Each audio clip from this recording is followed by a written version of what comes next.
मित्रहो नमस्कार.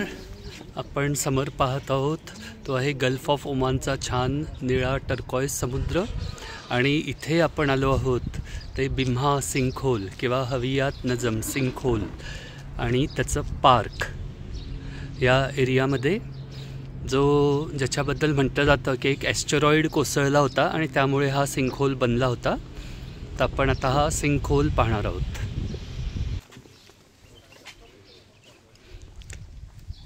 एंट्रन्समधनं आपण या पार्कमधून पुढे जातो सिंखोलच्या दिशेने. हा छान ग्रीन पार्क असा बनलेला आहे.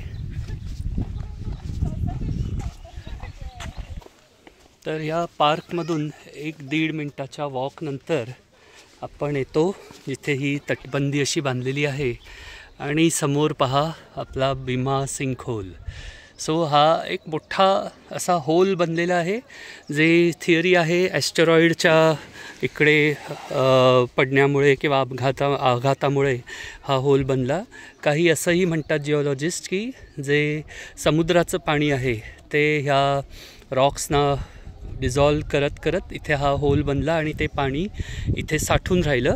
What ever it is a geological wonder. खूपच छान आहे आणि छान टर्कॉइस ग्रीन थंड पाणी आहे इथे. खाली जाण्यासाठी हे जिने बनलेले आहेत तर आपण खाली देखील जाऊ शकतो. स्विमिंगही करायचं असेल तर ते अलाउड तर आहे. तर हा आहे Bimmah sinkhole in Oman.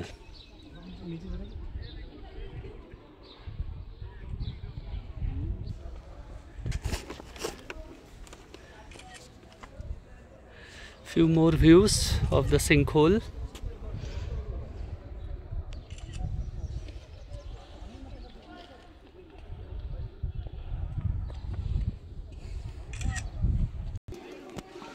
So ह्या जिन्यांनी आपण खाली येतोय सिंखोलच्या दिशेने.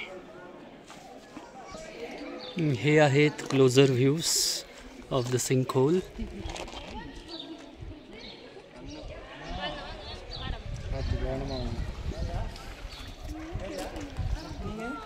सुरुवातीला जास्त खोल नाही आहे पण पुढे पुढे खोल आहे पाणी.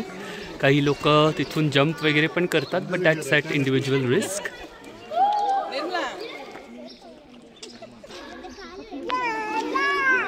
So this is the crystal clear water.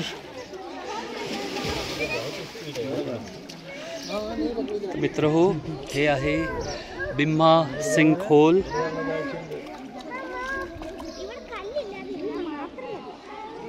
ते फिश स्पा होत आहे आपलं.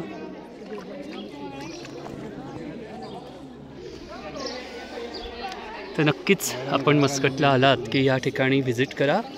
पुन्हा भेटू मित्रहो. नमस्कार.